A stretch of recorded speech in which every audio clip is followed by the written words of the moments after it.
Oye, País, buenas noches, oye, País, yo soy Rudy González, qué bueno que me acompaña en esta hora, como cada noche, aquí por Color Visión, para pasar revista a los temas noticiosos ocurridos en el país y en el resto del mundo. El tema del Código Penal, discutido en vistas públicas este lunes, fue un gran maratón. Se concentraron en puntos muy específicos. Mientras tanto, el proyecto de presentación ante el Congreso de la reforma constitucional ya tiene fecha. Y Donald Trump, airoso en la convención republicana que se celebra en Wisconsin, en Milwaukee, y la escogencia de su candidato vicepresidencial, están en la parte todavía de la discusión del atentado del sábado. Converso sobre un tema apasionante: la inteligencia artificial, las redes sociales, la penetración que tiene la tecnología en el mundo de hoy. Converso con Pavel de Camps después de la pausa. La libertad solo reside en los estados en los que el pueblo tiene el poder absoluto. Por el respeto a los valores democráticos y la dignidad del pueblo dominicano, el rumbo de la tarde, plural, objetivo, comprometido siempre con la verdad. Con Georgie Rodríguez, Rudy González y Ramón Colombo. Los poderosos ya están en el aire.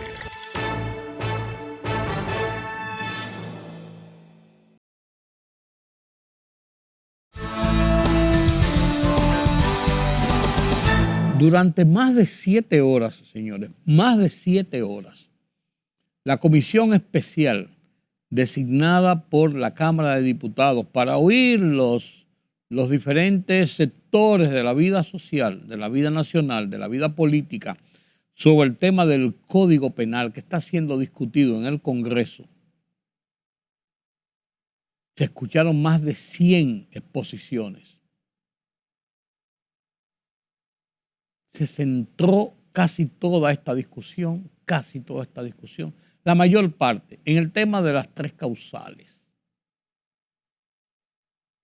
El tema de la despenalización del aborto, a favor y en contra.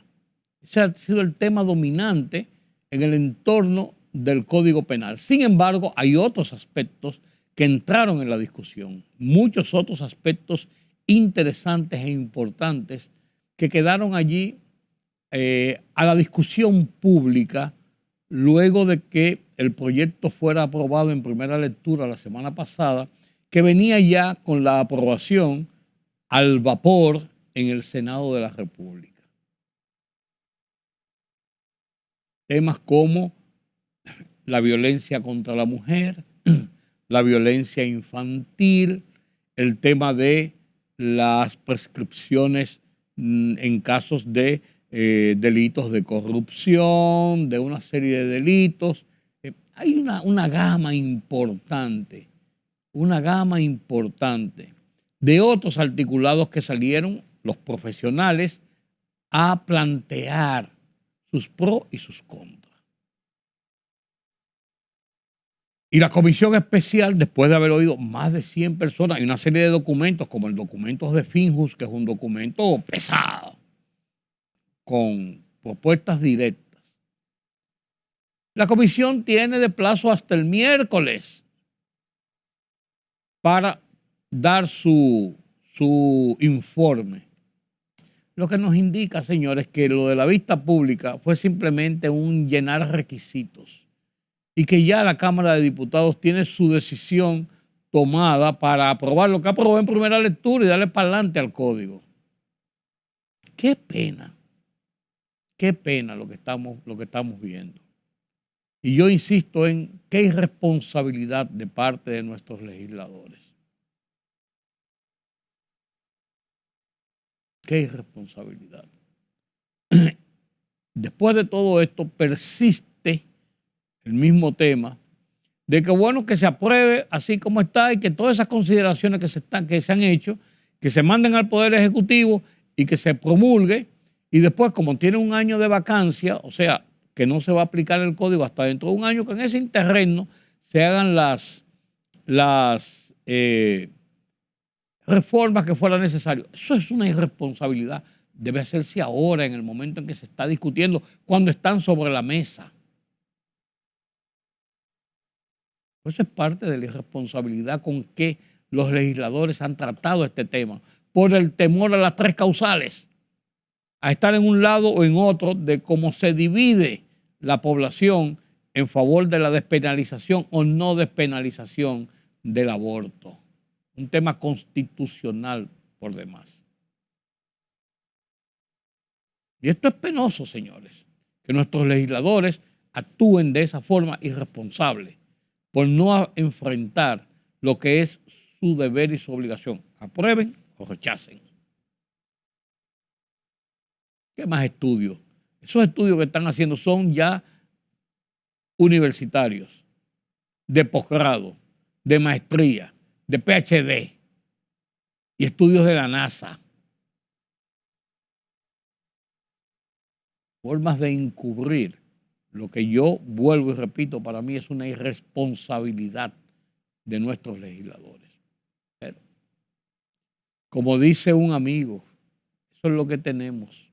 Vaya usted a ver qué desazón siente uno cuando ve actuaciones de esta naturaleza. Ya veremos. Ya veremos. El presidente le puso fecha a la reforma constitucional. Que dijo el consultor jurídico del Poder Ejecutivo, Antoliano Peralta, la semana pasada, en 1 o 2 semanas se va a someter al Congreso. El presidente había dicho en unos días, en una semana, se va a someter al Congreso. Ayer, lunes, el presidente ya puso fecha, el 16 de agosto, que es el día que va a dar ante la Asamblea Nacional, ante la reunión conjunta de las cámaras, a ser juramentado para el segundo periodo de mandato de 4 años que ganó en el proceso electoral del 19 de mayo pasado, en ocasión de llegar al Congreso, va a someter el 16 de agosto la reforma constitucional. Este mecanismo indica, que es el mecanismo constitucional para la reforma, se somete un proyecto de ley en el que se indica la convocatoria de la Asamblea Revisora, que la componen senadores y diputados en conjunto. Se convoca a la Asamblea Revisora para conocer reformas a la Constitución en este aspecto. Y señala específicamente el propósito de la convocatoria y de las reformas que se propone. Es una ley simple, la ley de convocatoria. O sea, por la mayoría simple, se acepta la ley y entonces queda convocada. Cuando esa ley es ya dictada, pasa al Senado, la Cámara de Diputados, el tratamiento normal de una ley regular, entonces queda convocada la Asamblea Revisora, que tiene 15 días, establece la Constitución, para conocer de esas reformas constitucionales a que ha sido convocada como Asamblea Revisora de la Constitución de la República. Esto nos indica que si es sometido el 16 de agosto, vamos a suponer que la ley y el proyecto corra los trámites regulares en la Cámara de Diputados y en el Senado, o en el Senado y la Cámara de Diputados, depende por donde el Poder Ejecutivo introduzca su proyecto, y eso tomará una semana y media, la aprobación, porque lo lógico, lo que establece el reglamento, se lleva un proyecto, se lee, regularmente se envía a un estudio de comisión que puede durar 2 días, 3 días, 10 días, lo que le dé la gana a la comisión para estudiar esto, hace un informe al Pleno, si procede por esto, y el Pleno lo conoce y vota. Eso puede pasar 2, 3 días, 4 días en la Cámara por donde se introduzca, sea el Senado o la Cámara de Diputados. Si no se aprueba de urgencia, que no veo por qué tiene que aprobarse de urgencia, debe ser aprobado un día, pasar 24 horas para conocerse en segunda lectura. Después de eso, se redacta un informe y se envía el proyecto a la otra Cámara. Si fue en el Senado y se aprueba, se manda a la Cámara de Diputados. Si es en la Cámara de Diputados donde se introduce primero y se aprueba, se envía al Senado, que corre el mismo trámite. Se lee, ahí dan por leídos los proyectos, se lee, se envía a una comisión, puede ser que salven el tema de la comisión y simplemente se deje sobre la mesa para ser sometido al día siguiente a discusión y a sanción. Una vez aprobado en la segunda Cámara, se manda al Poder Ejecutivo, es una ley normal, queda promulgado y entonces queda convocada la Asamblea Revisora. Vamos a suponer que en el trámite del Congreso para aprobar la ley se pase una semana y media. Estaríamos hablando ya de hacia la última semana del mes de agosto. Vamos a suponer que se tome los 14 días que restan de agosto después del 16 de agosto cuando sea sometido. Puede ser que se someta inmediatamente, el presidente mismo la someta directamente. Puede ser que la lleve al día siguiente el consultor jurídico, una comisión, y la lleve a las cámaras. Termina el mes de agosto, tienen 15 días la Asamblea Revisora para entrar en discusión del tema que debe ser, una vez convocada la Asamblea, debe estar en sesión permanente para finiquitar la convocatoria y hacer las reformas, aprobar o rechazar las reformas planteadas. Como el partido de gobierno tiene mayoría, es muy fácilmente que una vez el proyecto sea aprobado sin muchas dilaciones, pero pueden haber discusiones, algunos legisladores que se paren y digan 4 cosas, todo esto que es normal en el proceso de aprobación de leyes del Congreso. Estamos en el mes de septiembre entonces. Septiembre la primera semana, podría ser la segunda semana, podría ser, septiembre. Entonces, será después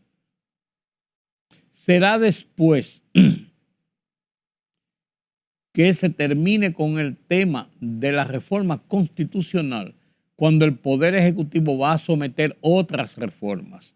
Y la que va a someter inmediatamente, no sé si mandará un bloque de reformas o someterá una por una, viene la reforma fiscal. O sea que no será hasta el mes de septiembre cuando, por lo menos, cuando vamos a conocer de ese proyecto de reforma fiscal en manos del Congreso Nacional.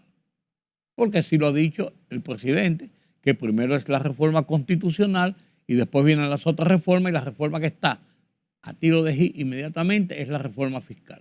¿Por qué la reforma fiscal entraría entonces conjuntamente para ser discutida posiblemente en el mes de septiembre? Porque los componentes económicos derivados de la ley que salga de la reforma fiscal van a ser implementados en el proyecto de presupuesto para el año 2025. Y según la propia ley, el proyecto de presupuesto, dice la Constitución, debe estar en manos de los legisladores a más tardar el día 1 de octubre del año que precede a su aplicación. Porque los legisladores tendrían octubre, noviembre y diciembre para discutir el proyecto de presupuesto, aprobarlo, enviarlo al Poder Ejecutivo y ser promulgado. Tan sencillo como eso. Los tiempos están ahí. Estamos en tiempo de reforma. Entonces, si uno ve este cronograma, podría entender el porqué de la prisa de los legisladores en aprobar el Código Penal para que no hayan presiones de proyectos tan trascendentes como el Código Penal, como la reforma constitucional, como la reforma fiscal, todos amontonados al mismo tiempo, sino que vayan fluyendo y que se le vaya concentrando la atención a cada uno de estos proyectos de manera independiente o individual, para darle el tiempo, para darle la importancia, para darle la trascendencia, para hacerle las enmiendas, las reformas o las discusiones que sean necesarios en cada uno de ellos, en que haya otro tema que esté pendiente en la opinión pública, en las mismas esferas del Congreso, al mismo tiempo. O sea, tiene una lógica esto. Entonces estamos en tiempo de reformas. El presidente Trump escogió a J.C. Vance como su candidato vicepresidencial, un joven de 39 años que narra en un libro biográfico una vida infantil dura, difícil, apoyado finalmente por una abuela, pero con todo y la situación compleja y difícil que tuvo en su vida, logró sobreponerse, ir a la universidad, cursar estudios de política, de derecho, graduado magna cum laude, se casó con una mujer también de origen hindú o indio y que también se graduó con notas sobresalientes, y él habla de sus dos apoyos, su abuela y su esposa, para desarrollar su vida, que ha sido exitosa, y ya es senador por Ohio, y es un hombre que ha avanzado enormemente en la política. Fue un duro crítico de los republicanos y del mismo Donald Trump, pero cambió su vida. Incluso nació en un hogar cristiano protestante y era protestante hasta que se convirtió al catolicismo o abrazó el catolicismo en el 2019. Se ha ido cambiando y estableciendo su vida. Se le reconoce que tiene buen dinero. Su esposa también viene de un origen rico y él tiene buen dinero, que ha hecho en base a sus esfuerzos, a sus progresos, a su libro que vendió, que fue convertido en una película de Netflix. Y este hombre es el vicepresidente, candidato vicepresidencial de Donald Trump, sacado de un sombrero. Mucha gente no esperaba un candidato joven, con estos bríos, el legislador por demás. Es el hombre que va a acompañar a Donald Trump. Y ahí comienza una carrera vertiginosa de este joven de haber sido senador o de ser senador a ir a la Casa Blanca como el segundo y quizás iniciar el camino a en un momento determinado ser el candidato primero hacia la presidencia en un futuro. La convención, Donald Trump se ha comportado de una forma de un hombre más tranquilo, más pensativo, más concentrado en sí mismo. En la convención se le vio muy apacible, muy él, con su parche en la oreja, a donde le rozó el disparo del atentado del sábado pasado. Y ahí comienza, en esta convención de los republicanos, comienza el camino ya para lanzarse a una campaña decisiva hacia las elecciones del 5 de noviembre. Y toda la prensa norteamericana y los analistas indican que Donald Trump amplía y consolida su ventaja electoral frente a Joe Biden, catapultado, entre otras cosas, por lo ocurrido el sábado pasado durante el atentado contra su vida. Así las cosas, señores. A la vuelta de la pausa converso con Pavel de Camps sobre tecnología, redes sociales, inteligencia artificial. Permítame la pausa.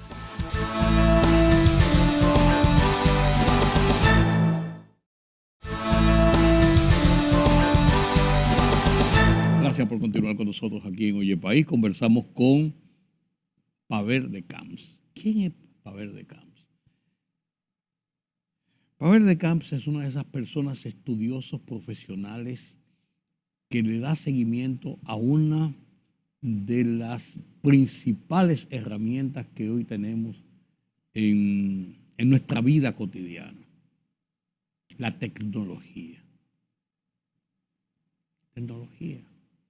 Redes sociales, inteligencia artificial, seguimientos de comparaciones, de publicaciones, de todo lo que usted se imagine que puede venir a través de esa palabra que se llama tecnología. Y nosotros oímos mucho hablando de que inteligencia artificial, y pensamos que es una cosa de por allá de Silicon Valley, de que esos son unos chinos que están inventando una cosa rara, de que son los soviéticos que están mandando algo al espacio para cambiar la mentalidad de la gente, que son la gente de la CIA que están chequeando a ver si la gente se parece una a otra. La gente oye muchas cosas y a veces hasta se confunde.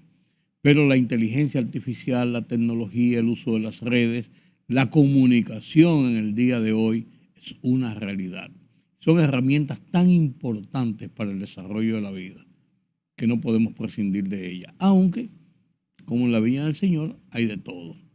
Vamos a conversar un poquito sobre esto, qué significa, cuál es la importancia, cuál es la trascendencia, cómo se maneja. Por ejemplo, en República Dominicana. A ver, gracias por estar conmigo de nuevo. Hace mucho tiempo que tú viniste a hablar con nosotros. Pues, sí, hace mucho. Hace mucho. Se ha pasado mucho tiempo. Hace mucho, ya cambiamos el set, ya hicimos 2 o 3 cosas, pero ni modo, aquí estamos. ¿Qué es lo importante? Mira, lo importante es que la tecnología está cambiando este quinto poder. Mira, por ejemplo, nosotros tenemos un escenario virtual. Virtual. Sí. La virtualidad es uno de los grandes aportes que también trajo a la comunicación. Mira, lo interesante de ahora que todo el mundo habla sobre la inteligencia artificial y hay que verlo en los aportes.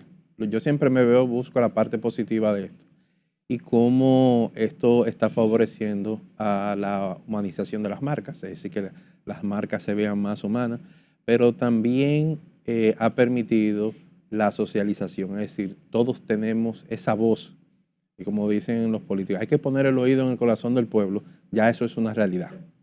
Y este quinto poder con el uso de las tecnologías está permitiendo que todos los ciudadanos nos podamos interactuar como si fuéramos uno solo. Y en estos procesos electorales, tanto aquí como fuera, ayudó bastante para visualizar qué es lo que está pensando o qué opina o el sentimiento que tienen los ciudadanos en las elecciones. Sucedió aquí, sucedió en México y así se visualiza lo que viene ahora en noviembre con las elecciones de los Estados Unidos. Con atentado y todo.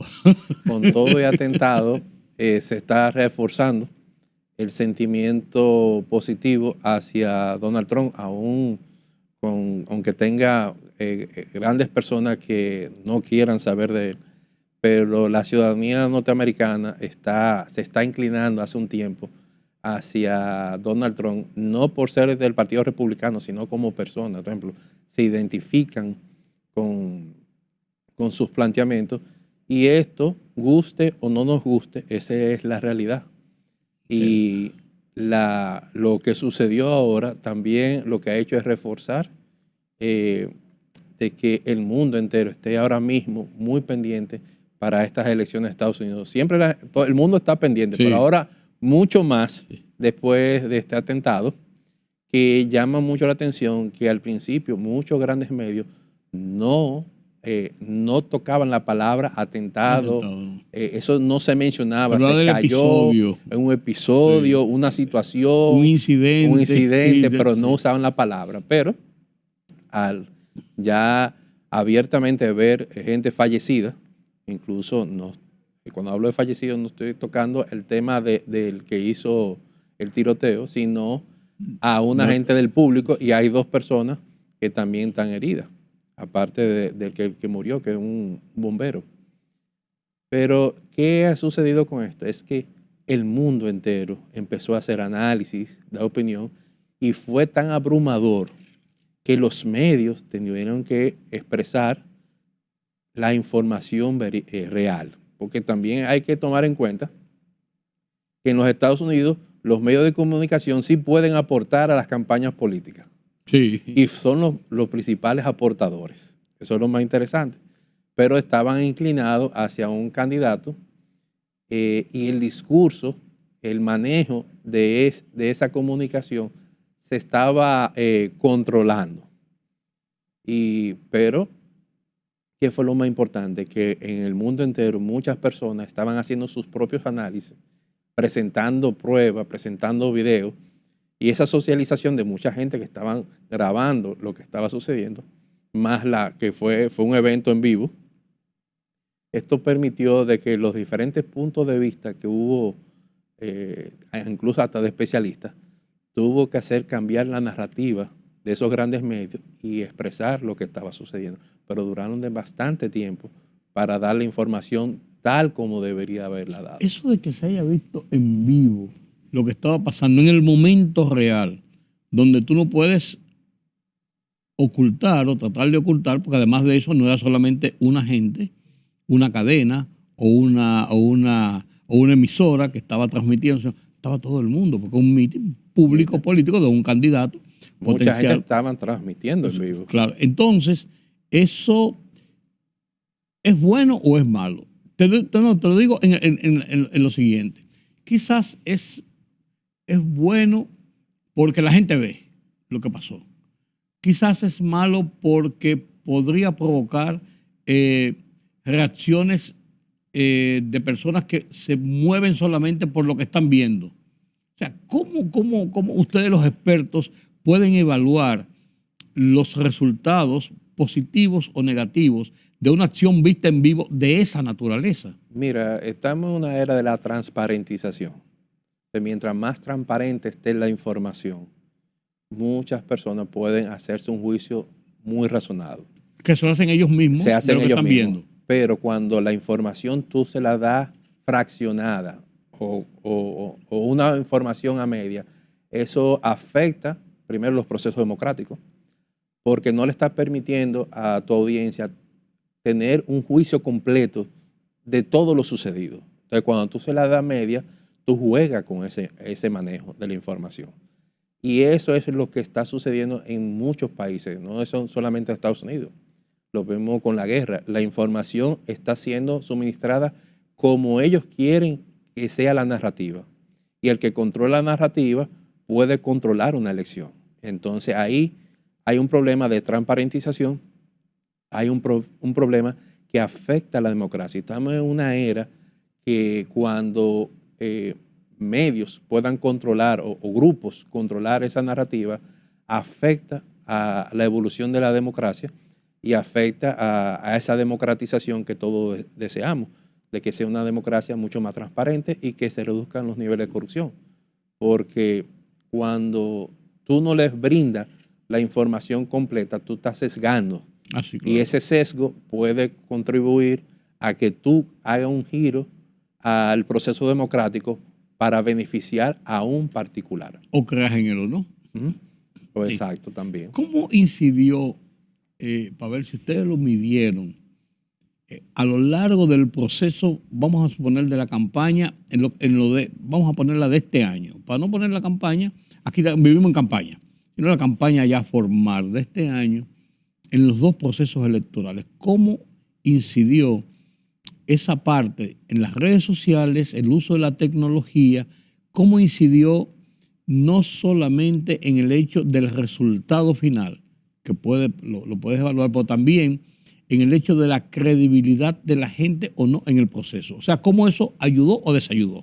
Mire, lo más interesante en el proceso dominicano, que el dominicano es una palabra muy común, que el dominicano es chivo. Es chivo, sí. No cree, de entrada no cree. No cree inmediatamente la información, pero eso es bueno porque ha permitido, si analizamos el consumo de los medios de comunicación, es ese cuarto poder en el mundo digital, que es el quinto poder. Los medios de comunicación hicieron su papel. Usted ha podido ver varias noticias falsas por ahí, pero por el volumen de información, les puedo asegurar que más del 80% de la información era real. Y esto permitió de que el ciudadano podía consumir la misma información en diferentes medios. Ya tiene una costumbre, hace varios años, el dominicano antes era 5 medios, ahora revisa de 6 a 7 medios. Y en este proceso de elección verificaba la misma información en 6 y 7 medios diferentes. Lo bueno de este proceso es que nadie podría decir que tiene ni el 40, ni el 50% de la información. Aquí, si vemos los 5 meses de manera en conjunta, nadie llegó al 25% del mercado. Y es decir, el mercado del consumo de noticias solamente local, hay un promedio entre 7 y 9 millones. Es decir, con 14 medios podemos decir que ya tiene el 87%, pero lo interesante de esto es que un 89% del acceso que tenemos un 80%, vamos a redondear, un 90%. La República Dominicana en este instante tiene acceso a Internet y el 89% estaba buscando noticias del proceso de las campañas, de las elecciones.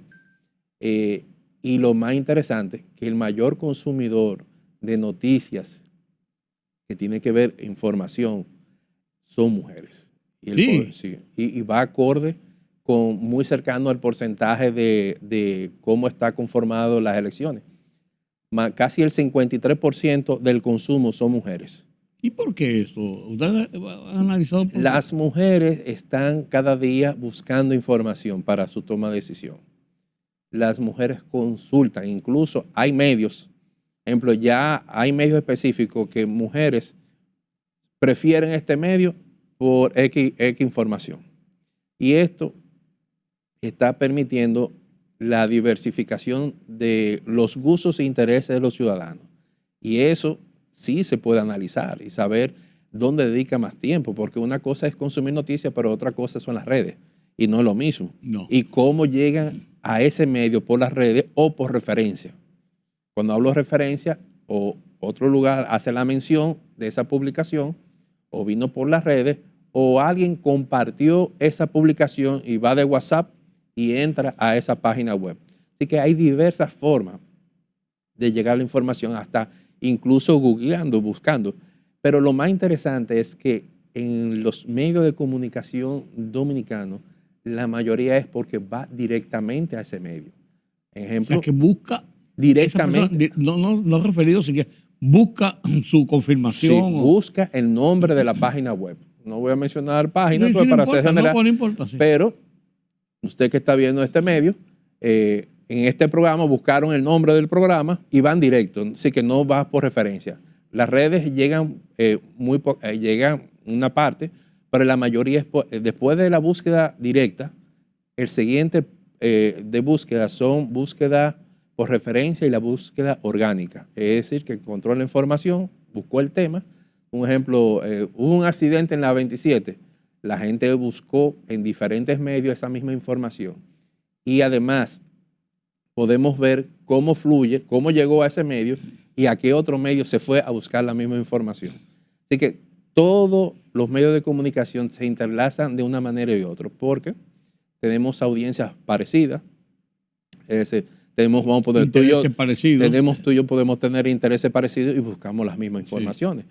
Y eso se refleja. Pero lo más interesante es cómo, con la ayuda de la inteligencia artificial, nos ayuda a determinar la parte de lo que es socioeconómico, es saber si es una persona que estudió o no estudió, cómo es la conformación familiar. Si es un hogar con 1, 2 o 3 hijos, y también el nivel socioeconómico, si es clase baja, media o alta. Y si tiene posgrado o si es universitario o si es bachiller o si no tiene un estudio. Se puede determinar si es jubilado, si está pensionado, si está en un proceso de maternidad. Sí, bueno, lo mejor es uno subir un currículum y dejarlo ahí para que no tengan que buscarlo. Pero eso es lo interesante, cómo la inteligencia artificial nos ayuda a ver cómo está conformado ese consumo y cómo incluso cuántas visitas únicas tiene, porque no es, mucha gente ve muchas visitas a esa página, pero que aquí, hasta eso se compra. Entonces, a mí lo que me interesa no es lo que me visiten de afuera, sino lo que me visiten en local. Porque hay medios que abultan por tema de anuncios. Sí. Tiene que verse que es un medio que tiene mucha lectura, pero cuando tú buscas la lectura, por ejemplo, hay medios que tienen más, vamos a poner en Australia, que en República Dominicana. Entonces, ahí hay algo que te indica que hay algo no está correcto. Por eso hay que ver la información con mucho detalle y todo eso. Pero lo más interesante es que yo puedo saber cómo esa sociedad a qué red social le dedica más tiempo. Y saber qué otras páginas web. Por ejemplo, lo que me llamó mucho la atención, que aparte de visitar a Google, que normalmente cuando tú buscas tu buscador, la página web más buscada, aparte de las redes sociales, es OpenAI. El dominicano se conecta con hay una gran cantidad de dominicanos que no simplemente que está buscando saber qué es lo que es ChatGPT o la inteligencia artificial, está usando la inteligencia artificial. Y es, a nivel de página web que tiene que ver con tecnología, es la número 1. Y lo único que le quita en los primeros lugares es cuando la gente entra al navegador de Google o Hotmail a buscar su correo, pero cuando tú quitas todo eso, ChatGPT es OpenAI, que viene siendo el website, es lo más visitado por los dominicanos. Yo oigo mucha gente que está usando el GPT. ¿Por qué? Porque le facilita a la gente componer o establecer alguna norma, o simplemente porque confía en ello o porque le ahorra tiempo. Pero yo digo que a veces te puede romper el ejercicio natural de la gente de pensar por sí mismo. Mira, ¿Cuáles son? Imagínate tú que escribes. Okay. Tú tienes algo, a veces tú en un momento puedes tener la mente en blanco. ¿Por dónde voy a empezar? Uh-huh. Entonces, tú tienes una idea de lo que quieres escribir. Vamos a poner, yo quiero escribir las bondades de una taza de café. Entonces, tú no sabes por dónde voy a arrancar, cómo va el tema. Entonces, tú tienes algunas ideas básicas y entonces te ayuda a organizar. A veces para una persona escribir un buen artículo puede durar entre media hora y una hora. Y mucho más. Y más. Yo que soy, que eso es lo que hago toda mi vida. Bueno, y tantas veces escribiendo editoriales. Hay veces que te coge horas. Imagínate que te toma una hora. Uh-huh. Porque tú tienes la idea bien clara. Ya con tus ideas claras, tú escribes, yo quiero esto, en qué tono, yo quiero que sea un lenguaje persuasivo o estadístico, basado en datos. Tú decides el tono que tú le quieres dar a tu escrito. Como, mira, yo tengo esta información, tú le das toda la información. Y él te lo organiza. Te la organiza. Y yo quiero que sea un escrito bien estructurado. Entonces, yo que me estoy aventurando también a escribir, yo me apoyo. Tengo mi idea muy clara, pero busco cómo mejorar ese artículo porque tengo que llevarle calidad a la audiencia. Yo sé lo que quiero, pero me ayuda a ampliar mi conocimiento. ¿Mucha gente lo usa? Sí, aquí por ejemplo, en la República Dominicana. Sí, aquí se usa. Yo también lo uso. Sí.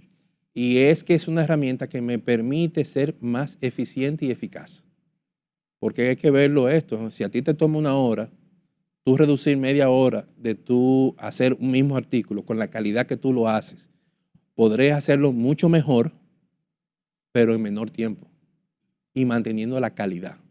Claro, tú tienes tu base central, que es lo que tú sabes, lo que quieres expresar, pero te ayuda a moldear esto y darle la entonación que tú quieres, porque tal vez en ese momento tú no tienes las palabras que tú quieres utilizar. Entonces ya cuando tú tienes algo que te ayuda, entonces tú empiezas a tachar y a agregar. Al contrario, a veces, lo digo por experiencia, me ayuda a mejorar lo que ya yo tenía escrito. Que uno entendía que era bueno. Que era bueno. Cuando se lo digo, analízame y hazme esta evaluación desde un punto de vista de un analista político, un ejemplo. Si yo voy a hacer un escrito que tiene que ver con situaciones de la política internacional, yo quiero que tú me hagas una crítica, un análisis como analista político, pero como un periodista que va a hacer un artículo determinado con este tono. Entonces yo les doy especificaciones y le entrego lo que yo escribí. Entonces me lo reestructura, me lo organiza. Y cuando yo me sorprende, pero es mucho mejor, e incluso me permite ampliar la información, porque me da unos datos, de dónde salió la información, yo lo busco, lo leo y lo agrego al contenido. Entonces me permite generar contenido de calidad. Y esa es la gran ventaja que yo veo de la inteligencia artificial, que aporta a a la hora de desarrollo de contenido tenga mejor calidad. Le estamos brindando a la audiencia un contenido de valor que aporta. Con datos confiables. Con datos confiables. Y lo mejor de todo es que el tono del lenguaje nunca es de ataque, ni a favor ni en contra, sino con objetividad. Y esto te permite de que a veces nosotros seres humanos tenemos inclinaciones, intereses. Juan. Y entonces te lo Lo da. reflejamos en un momento. Exacto. Entonces te lo da de una forma neutral, basado en información. Eso lo sabes tú, lo sé yo que vivo en este mundo.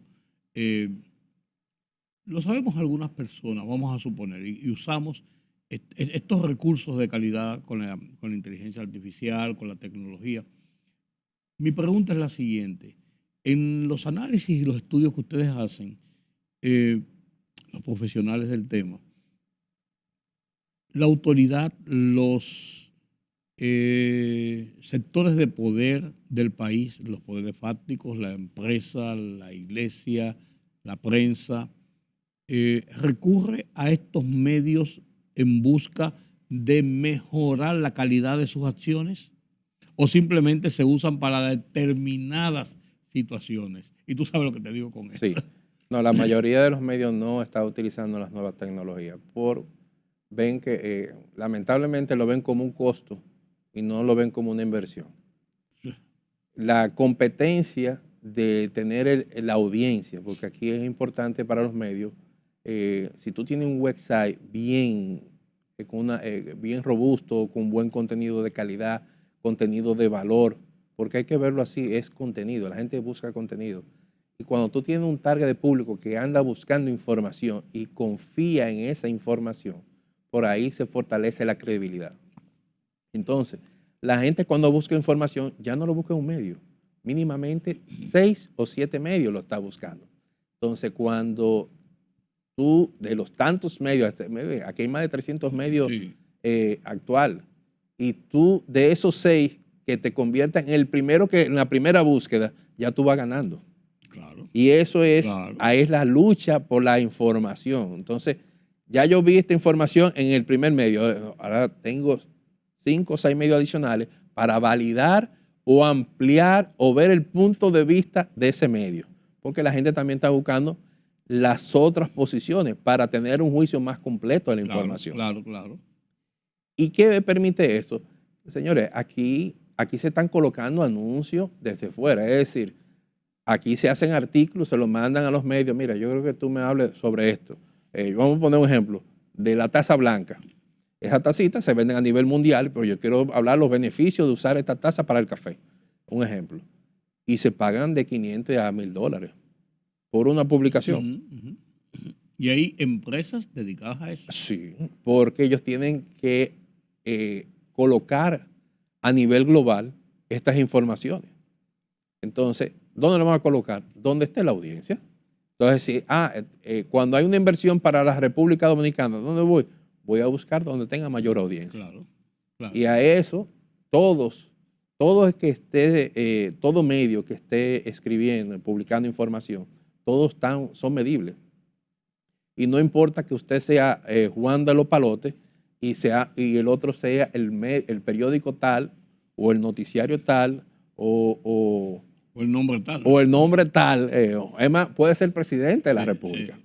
La gente va a valorar el valor del contenido. Estamos en una era donde la valoración de un contenido de calidad, un contenido objetivo, eso es lo que te va a dar preponderancia, respeto y valoración de esa audiencia. Leonel Fernández, en un momento determinado, cuando era presidente, dijo algo más o menos parecido, de que era necesario, en vez de ensanchar, estrechar la brecha que establecía el conocimiento digital, porque habían, por razones socioeconómicas principalmente, un segmento de la sociedad que tenía más acceso a esto por costos y por equipos y por tener internet y una serie de cosas que otro segmento de la sociedad, y podía eso abrir, ensanchar una brecha que después era más difícil cerrarla. En este momento, ¿qué cantidad de dominicanos, por ejemplo, tienen un acceso a este tipo de facilidades y esa brecha, ¿en qué punto está? Mira, Muy amplio, muy estrecho, muy cerrado. podemos ¿Cómo decir tú lo que ves? solamente falta el 10% de la población. Ah, no, pues estamos. Estamos muy bien, pero podemos estar mucho mejor. No, siempre será mucho mejor, pero no, yo pensaba, mi idea era más amplia. En diciembre éramos el 89% de la población, 89.6. Ah, no, pues. Tienen acceso, pero hay también un público que se conecta a Wi-Fi. Ejemplo, hay un porcentaje de la sociedad que no tiene un contrato de internet, pero el mejor ejemplo cuando el que tiene ¿cómo se llama? Nuestro asistente Sí, en el hogar. sí, Lo primero cuando te va a contratar, lo primero que dice, déjame la clave del Wi-Fi. sí, oh, sí, sí. Entonces, hay un público que no tiene un contrato de internet, pero son la gente más conectada. Y el dominicano en el exterior, ese otro público que es sumamente conectado. Y a mí me ha pasado que hay informaciones que yo me he enterado porque alguien me contactó, Pavel, ¿y tú no viste tal noticia? ¿Y dónde pasó? Sí, está publicado en tal sitio. Y, señores, la gente cree que todo está concentrado en la capital. Aquí hay medios No, en el interior que compiten de igual a igual con de los principales medios. así es. Y este proceso de elecciones fue lo más interesante, que si analizamos las elecciones estos 5 meses, el poder de los medios de comunicación fue mortal, como decíamos como dicen los muchachos. Fue mejor que en todos los procesos electorales. Porque yo creo Y que fue menos explotado por la clase política. y yo creo que la campaña, yo lo dije en varios artículos míos y incluso aquí en comentarios en el programa, de que la campaña era tan aburrida en el sentido de que uno antes veía los mítines, las fiestas, las caravanas y todo esto que movilizaba lo que eran las campañas, y ahora todo estaba muy centrado principalmente en medios y en las redes sociales, o sea, a través de la tecnología. Lo que pasa es que la clase política no se ha adaptado todavía al cambio. Por ejemplo, sí vimos algo muy diferenciador, fue en el Distrito Nacional, con la candidatura a senador Sí. de Omar Fernández, que Omar llegó a tener más views que los mismos candidatos presidenciales. Y es una demarcación mucho más pequeña, aunque sea la capital, pero no es lo mismo a nivel nacional. Y esto te demuestra que un buen uso de las redes sociales, comunicar de manera diferente y constante y dejar la información a que el ciudadano decida verlo cuando quiera y hacérselo llegar, te marca la diferencia. Eso pudo haber sido la diferencia incluso. Eso fue la diferencia cuantitativa incluso. Es que se quiso imponer a un candidato a la fuerza y lo que nunca han entendido es que la capital no la controla nadie y no controla la información. Los ciudadanos deciden y buscó la información y se identificó con este joven.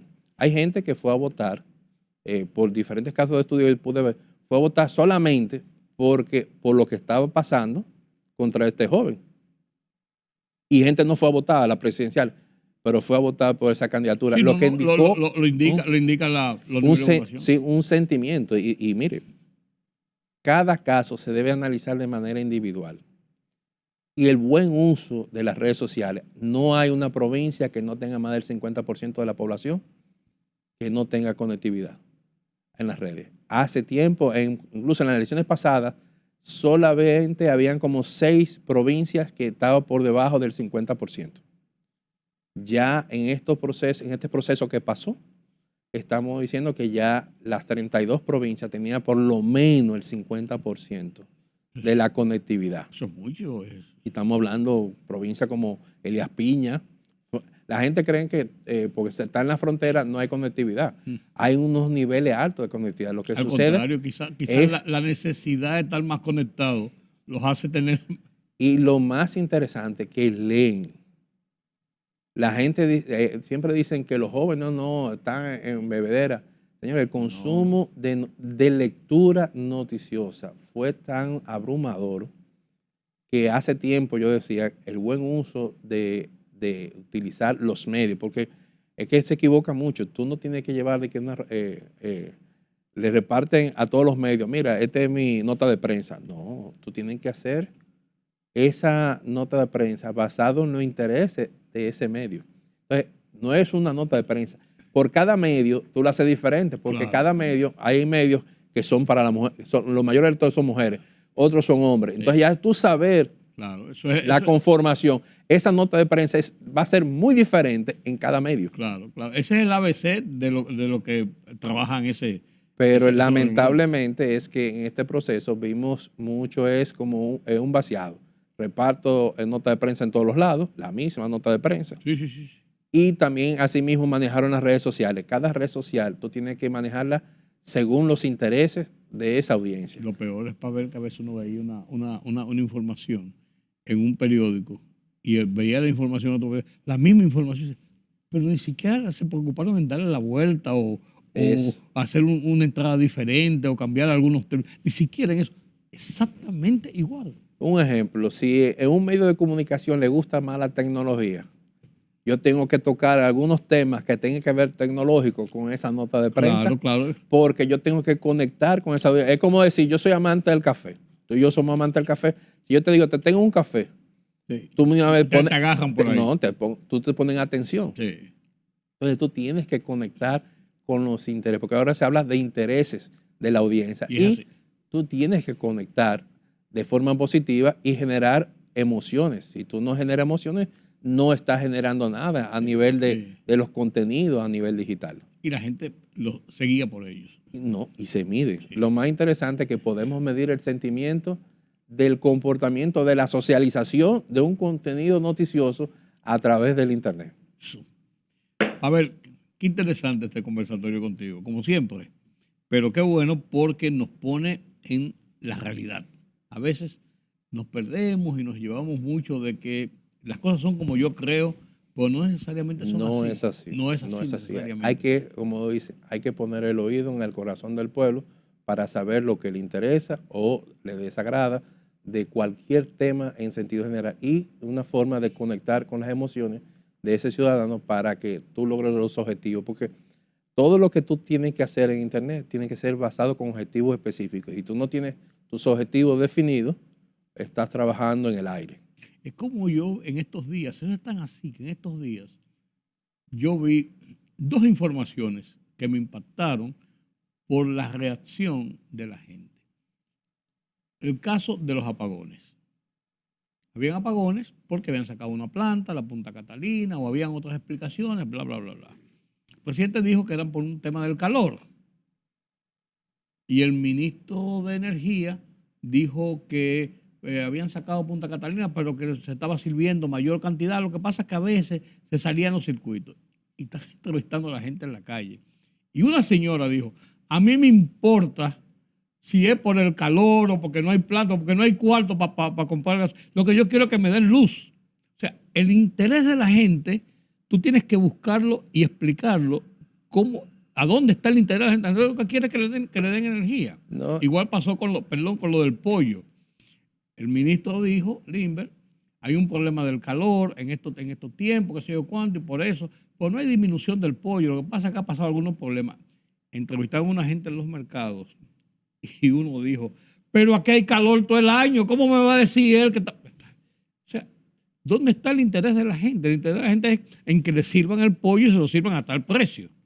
Entonces ahí es que hay que conectar. Eso que tú dices, eso es así mismo la Biblia. Y muchas veces es planificación.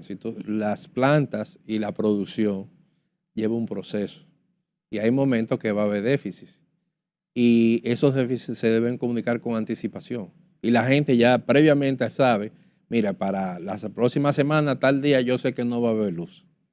Entonces, si tú le informas y teniendo las nuevas tecnologías, no hay mejor forma de comunicar, asegurarte que la información le llegó a todas las personas a través del Internet, porque estamos hablando del 90% de la población. Claro, ese es el mejor vehículo. Entonces, si tú no le usas el uso correcto, utilizando de manera eficiente y eficaz, lamentablemente no es simplemente que tú lo publiques, es que esa publicación llegue al target público que tú quieres que lo lea. Claro. Y que surta el efecto que tú buscas. Incluso la misma información, tú solo puedes, le llama hipersegmentación, A las mujeres yo se lo enfoco de esta manera, al que está en el Cibao de esta manera, porque tú tienes que llevarle un lenguaje coloquial que sea adaptado a ese público y tú generar esa empatía. Entonces, algo difícil, que aguantar calor, nadie está dispuesto a eso, pero tú das una explicación lógica que la gente pueda comprender porque es para el mantenimiento. Y eso, igual que todo vehículo, tenemos que hacer pausa para un mantenimiento. Y eso, si comunicas de manera correcta al target de público correcto, entonces crea una empatía con la sociedad. Así es. Gracias, Pavel. Gracias de nuevo. Gracias a ustedes por haberme acompañado en este conversatorio. Qué interesante conversar con Pavel de Camps.